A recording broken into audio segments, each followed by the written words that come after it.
Muchas gracias.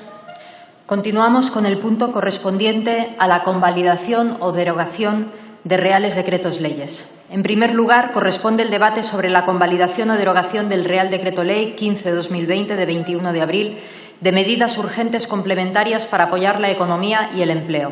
Para presentar el Real Decreto Ley tiene la palabra en nombre del Gobierno la señora Vicepresidenta Tercera del Gobierno y Ministra de Asuntos Económicos y Transformación Digital.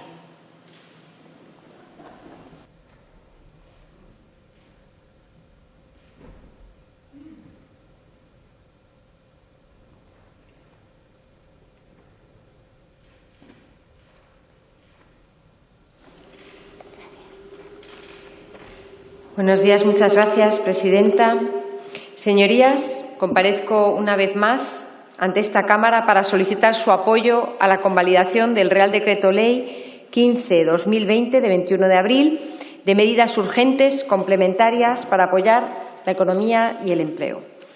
Un Real Decreto Ley que refuerza las medidas de protección del tejido productivo y del empleo que hemos venido implementando con el objetivo de preservar del mejor modo posible nuestra economía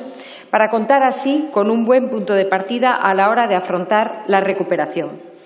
Se trata de medidas imprescindibles y urgentes ante la persistencia de las circunstancias económicas y sociales excepcionales que está provocando la pandemia del COVID-19. Como todos ustedes saben, en las últimas 7 semanas, y particularmente desde que se decretó el estado de alarma, hemos presentado sucesivos reales decretos ley con medidas de 3 tipos. En primer lugar, sanitarias, para reforzar nuestro sistema de salud. La prioridad absoluta de nuestro Gobierno es luchar contra la emergencia sanitaria de la forma más eficaz posible y tratar de salvar vidas. Se trata de apoyar a los profesionales que están en primera línea de defensa de los ciudadanos luchando contra la enfermedad y para impulsar la investigación que cuanto antes pueda proveernos con un tratamiento y una vacuna contra el coronavirus. En segundo lugar, hemos adoptado medidas sociales para apoyar a los ciudadanos en este momento de dificultad, con especial atención a los colectivos más vulnerables. Y, en tercer lugar, medidas económicas para sostener nuestro tejido productivo, flexibilizar el mercado laboral para evitar destrucción permanente de empleo y proteger a los trabajadores en este contexto, proveyendo a los colectivos y sectores más vulnerables, como por ejemplo los autónomos y las pymes, de herramientas que les permitan navegar en este periodo, atendiendo a sus principales dificultades, como por ejemplo la liquidez. A esto responden medidas como las que todos ustedes conocen y que han venido convalidando en esta sede parlamentaria, como la flexibilización y el apoyo público a los expedientes de regulación temporal de empleo, los ERTEs, con plena garantía de acceso a las prestaciones por parte de todos los trabajadores afectados, la puesta en marcha de la línea de avales públicos a través del Instituto de Crédito Oficial, especialmente dirigidas a pymes y autónomos, y la creación de una red de seguridad para proteger a los ciudadanos, particularmente a los más vulnerables y a los autónomos, como por ejemplo el aplazamiento de cuotas sociales e impuestos, la creación de subsidios para las empleadas del hogar, los trabajadores con contrato temporal, la creación de una prestación extraordinaria por cese de actividad para los autónomos, las moratorias en el pago de hipotecas y alquileres o la prohibición de cortes de suministros básicos. Son medidas importantes que ya han contribuido a aliviar la situación que atraviesan más de 7 millones de ciudadanos en nuestro país y que demuestran nuestro firme compromiso con la máxima que guía al Gobierno de que saldremos de esta crisis unidos, de que no dejaremos a nadie atrás. Pese a lo mucho que ya hemos hecho hasta el momento, seguimos constantemente evaluando la situación, atentos a las necesidades que van surgiendo conforme evoluciona el confinamiento y la progresiva desescalada. También seguimos analizando las propuestas, sugerencias y peticiones que nos llegan de los diferentes colectivos para determinar qué más podemos hacer con este objetivo de atender a las necesidades de nuestro país de la mejor forma posible en estos difíciles momentos. Este es un Gobierno que escucha y, fruto de ese trabajo permanente de evaluación y de nuestro constante contacto con los agentes sociales y con los grupos políticos, es este Real Decreto Ley que nos une hoy aquí, que incluye una treintena de medidas económicas y sociales centradas fundamentalmente en el apoyo a las empresas y los trabajadores con 4 objetivos claros. reducir los costes operativos de pymes y autónomos, reforzar la financiación empresarial, facilitar el ajuste de la economía y proteger el empleo y, finalmente, apoyar a los trabajadores. La minoración o directamente la falta de ingresos que están sufriendo muchos empresarios a resultas de la drástica reducción de la actividad económica puede llevar a que negocios perfectamente solventes y rentables no puedan hacer frente a sus obligaciones de pago de alquileres, poniendo así en riesgo su propia supervivencia. Por eso, en este Real Decreto Ley se regula un procedimiento para que pymes y autónomos puedan llegar a acuerdos con los arrendadores de locales comerciales cuando se trate de grandes tenedores inmobiliarios o empresas públicas. En el caso de que el arrendador sea un pequeño propietario, se facilita el uso de la fianza como mecanismo de pago, debiéndose reponer en el plazo de 1 año.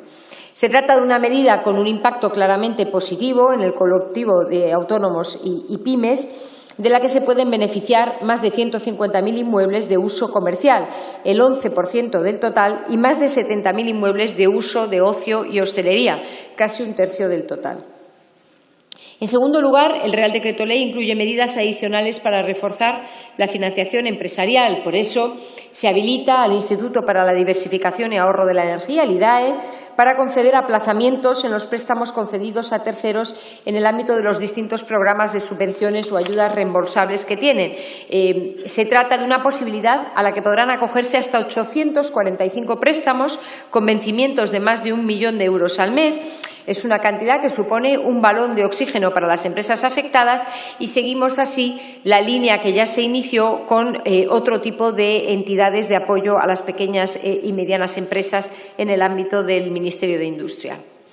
Además, para garantizar la continuidad de las transacciones económicas y aportar seguridad a las operaciones comerciales en el actual contexto de incertidumbre, reforzamos los mecanismos del sector asegurador. Se trata de una medida muy importante, la de habilitar al Consorcio de Compensación de Seguros para que desarrolle actividades de reaseguro, de crédito y de caución que sirven de garantía para el cobro de las ventas o prestación de servicios y de cumplimientos legales y contractuales.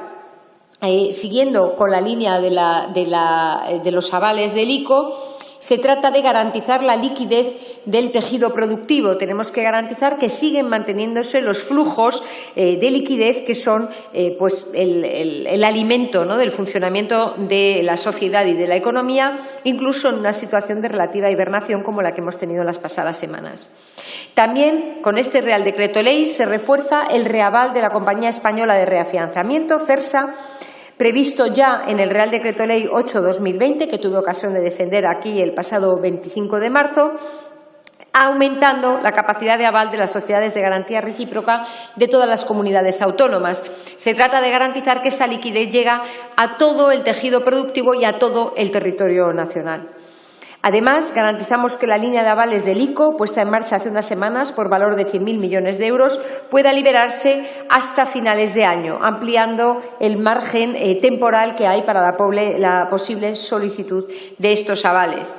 Como todos ustedes saben, hemos desplegado 3 fases de esta línea de avales por un total de 64.500 millones de euros. 4.000 millones de ellos se destinan a avalar a los pagarés del mercado alternativo de renta fija para que no sea solo el sistema bancario el que canalice la liquidez y pueda aprovechar esta línea de avales. Esto es posible precisamente por una modificación que introducimos en este Real Decreto Ley que incluye bajo el paraguas de los avales del ICO a estos instrumentos con el fin de fomentar el mantenimiento de las distintas fuentes de liquidez con las que opera el mercado. Hasta el domingo, el ICO había registrado ya más de 318.000 operaciones, el 98% de ellas corresponden a pymes y autónomos, por un montante total de casi 31.400 millones de euros que han permitido movilizar 41.266 millones de euros de financiación.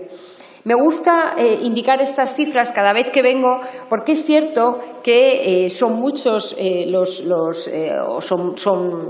Son frecuentes los mensajes que llegan de algún crédito que no ha podido culminarse, de alguna operación que no ha podido llegar en el momento adecuado o que se está retrasando. Yo creo que es importante que pongamos en valor lo que supone esta línea de avales, entre las más eficaces y considerada de mayor éxito de toda la Unión Europea, y que está canalizando un volumen muy importante de recursos hacia el conjunto de la sociedad y que constantemente estamos mejorando para tratar de llegar a todos aquellos que necesitamos mantener activos con el fin de tener una buena base para la recuperación económica.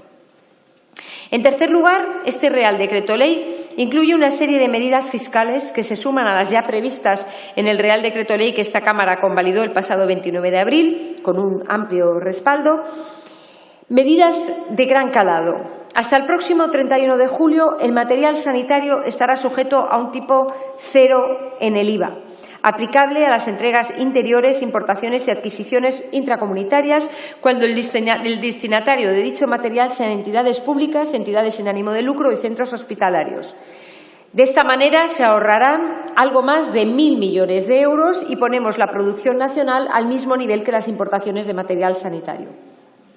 Por otra parte, se alinean los ingresos a cuenta de las empresas con la previsión de ingresos para 2020, con el fin de reflejar de manera más fiel la realidad económica de los contribuyentes y liberar más de 1.100 millones de euros de liquidez para las empresas, sobre todo autónomos y pymes. Se incluye una opción extraordinaria en la modalidad de pago fraccionado del impuesto sobre sociedades y se adapta de forma proporcional al periodo del estado de alarma el cálculo de los pagos fraccionados en el método de estimación objetiva del IRPF y el ingreso a cuenta del régimen simplificado del IVA. También se permite determinar la cuantía del rendimiento de pymes y autónomos con arreglo al método de estimación directa. En línea con el objetivo señalado anteriormente de no perjudicar la liquidez de las empresas, disponemos la posibilidad de supeditar el pago de las deudas tributarias a la obtención de financiación avalada por el Estado. También extendemos la vigencia temporal de determinadas medidas tributarias contenidas en anteriores Reales Decretos Ley para garantizar que se pueda adaptar a la evolución de la crisis y que sean plenamente efectivas en su objetivo. Y, finalmente, en relación con el IVA, reducimos al 4% el tipo impositivo aplicable a libros, periódicos y revistas digitales, un tema muy importante, particularmente en la situación de confinamiento de estas pasadas semanas. En cuanto a las medidas para facilitar el ajuste de la economía y proteger al empleo, se aclara lo dispuesto en relación con los expedientes de regulación temporal de empleo por fuerza mayor para permitir que su aplicación sea parcial, es decir, que para empresas que desarrollan actividades esenciales puedan beneficiarse de la protección de los ERTE para la parte de la actividad o de la plantilla no afectada por ese carácter esencial. Se trata de una medida que venía siendo muy reclamada por ciertos sectores de nuestro tejido productivo, que, por cierto, sus señorías mencionan prácticamente en todas las comparecencias que yo he tenido en esta sala. Se trata, por tanto, de una medida razonable que supone un importante alivio para muchas empresas, que así estarán en mejores condiciones para resistir en estas excepcionales circunstancias. El Real Decreto Ley también refuerza la protección de los trabajadores fijos discontinuos, ampliando la cobertura social a unos 15.000 que no han podido reincorporarse a su actividad en las fechas previstas y que ahora podrán incorporarse a los ERTE o percibir una prestación o no habiendo agotado el desempleo. Es el caso de muchos empleos asociados a las actividades de temporada que empiezan en esta época y que trabajan tan solo unos meses al año. Se trata también de una reclamación y de una reivindicación que veníamos escuchando de determinados colectivos. Y con respecto a los aproximadamente 50.000 autónomos que no optaron por una mutua colaboradora con la Seguridad Social en el plazo y que ahora tienen que solicitar la prestación por cese de actividad, se les permite hacer ambos trámites conjuntamente, de modo que se facilite el reconocimiento de este derecho y su tramitación, así como la solicitud de la prestación por incapacidad laboral temporal. Por otra parte, para garantizar la seguridad jurídica y la coherencia con las anteriores medidas de suspensión general de plazos de las administraciones públicas, suspendemos también los plazos que rigen en el ámbito de la Inspección del Trabajo y Seguridad Social, con excepción de aquellos casos o aquellas intervenciones que sean indispensables para garantizar la protección del interés general o estar relacionados con la COVID-19. Y en este Real Decreto Ley se refuerzan los mecanismos de control y sanción de comportamientos fraudulentos en la percepción de prestaciones públicas, al regular las sanciones a empresas que presenten solicitudes con falsedades o incorrecciones, incluyendo la obligación de la empresa de devolver las prestaciones indebidamente percibidas por sus trabajadores cuando no medie dolo o culpa de ellos. Se flexibiliza con carácter extraordinario el Fondo de Promoción y Educación de las cooperativas para que puedan destinar estos recursos a cualquier actividad que contribuya a frenar o paliar los efectos del COVID-19 mediante acciones propias, donaciones a otras entidades públicas o privadas, dotación de liquidez a la cooperativa para garantizar la continuidad de su funcionamiento. Y para garantizar la protección de los trabajadores y seguir atendiendo las necesidades de conciliación, prolongamos 2 meses más el carácter preferente del teletrabajo, así como el derecho de adaptación del horario y de reducción de jornada por cuidado de familiares.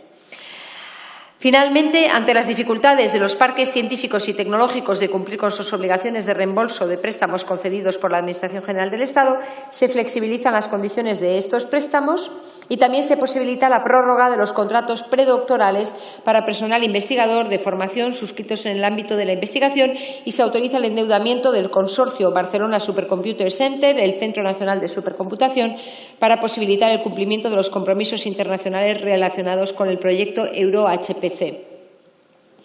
Un último capítulo de este Real Decreto Ley son medidas de protección de los ciudadanos. Se trata de atender a determinados casos que hasta ahora no estaban cubiertos por los Reales Decretos Ley que hemos venido aprobando y convalidando en esta Cámara. Se trata, por ejemplo, de proteger a quienes no pueden acceder a prestaciones por desempleo o no podían acceder a prestaciones por desempleo pese a haber sufrido una suspensión de contrato, una reducción de jornada o un despido por haber dejado voluntariamente su empleo anterior para cambiar de trabajo y encontrarse todavía en periodo de prueba justamente en este periodo del COVID, o quienes no han llegado a recibir una oferta laboral en firme por el estallido de la situación de crisis sanitaria.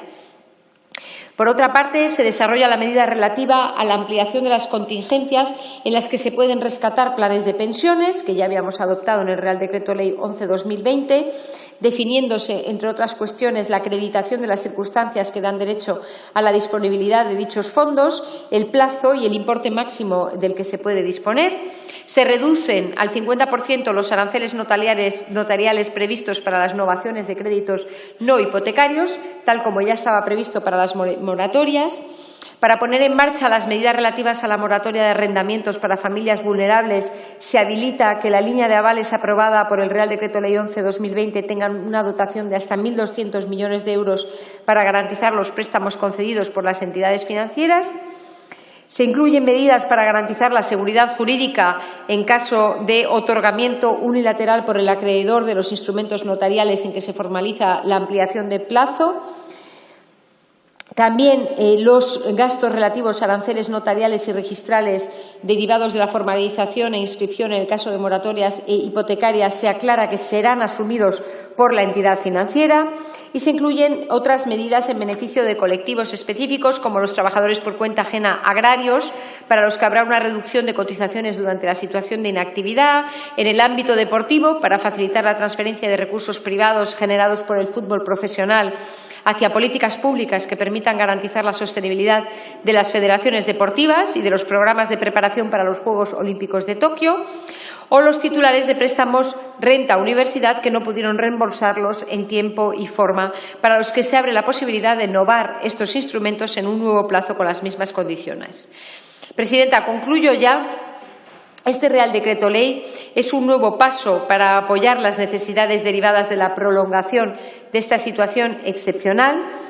Lo que el conjunto de la sociedad española, no me canso de indicarlo, esto no son medidas del Gobierno, no son medidas del Congreso, son medidas financiadas y que suponen un esfuerzo importante por parte del conjunto de la sociedad española, que a través de estos paquetes socioeconómicos lo que está haciendo es proteger y dar soporte al tejido productivo, al empleo, a los colectivos más vulnerables de nuestro país. Como ha señalado el presidente del Gobierno esta mañana, estamos tratando de salvar vidas y también de salvar empleos y de salvar empresas. Entre todos estamos consiguiendo así minimizar el impacto de esta crisis, Actuando unidos, con responsabilidad, con solidaridad y con transparencia, conseguiremos evitar que la pandemia deje cicatrices permanentes en nuestra sociedad y en nuestra economía y facilitaremos que la recuperación llegue cuanto antes, más rápido y más fuerte cuando empiece a remitir la crisis sanitaria. Pronto, estoy segura, y eso deseo, estaremos hablando de planes de recuperación y revitalización de nuestro tejido económico, pero hasta que ese momento llegue es imprescindible que sigamos sacando adelante las medidas necesarias para contener las muchas emergencias que esta pandemia está generando. Por eso, les pido su voto a favor de la convalidación de este Real Decreto Ley. Muchas gracias. Muchas gracias, señora vicepresidenta tercera del Gobierno.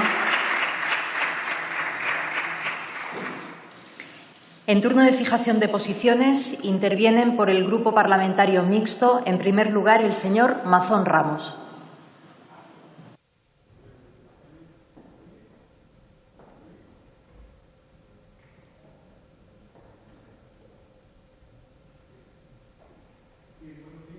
Muchas gracias, señora presidenta. Bien, no puedo detenerme en los temas concretos de una norma tan variada como ha desarrollado la ministra, pero sí quiero decir que es un complemento necesario para otros decretos que habían dejado algunas lagunas llamativas y también complemento de otras a las que hay que añadir las que han tomado pues, las propias comunidades autónomas. En concreto, en Cantabria ya se ha aprobado un primer plan de choque con sus recursos propios que afecta directamente a las pymes y a los autónomos, además de las medidas que también afectan a 40.000 afectados por ERTES. Se han otorgado inicialmente más de 5.000 cheques de resistencia a 5.000 autónomos, otros 30.000 más van a ser ahora a continuación también favorecidos y otras medidas de actividad económica. Bien, se está haciendo en estos momentos yo creo que ya un hincapié mayor en las medidas de incentivar la actividad económica que en las propias de prestaciones de garantía de rentas. Y este esfuerzo de las comunidades autónomas necesita una financiación extraordinaria. Por eso, al considerar que la actividad económica hay que tomarla en su conjunto y no solamente en determinados sectores, nosotros reiteramos lo que siempre hemos dicho desde Cantabria, que el reparto de los fondos entre las comunidades autónomas debe primar, lo primero, el coste efectivo de los servicios públicos por encima de cualquier otro criterio para garantizar la igualdad de todos los ciudadanos. Y, por supuesto, pagar las deudas pendientes. En el caso de Cantabria, la deuda de Valdecilla y el del IVA, como el resto de las comunidades autónomas. En fin, yo creo que la aplicación de estas medidas va a servir para que las que hayan que tomarse en un futuro, cuando termine el estado de alarma, lo prioritario sea recuperar la actividad económica y el empleo, porque sin ello el resto de las medidas sociales pues tampoco podrán realizarse. Muchas gracias, señor Mazón. Y tiene la palabra por el mismo grupo el señor Sayas López.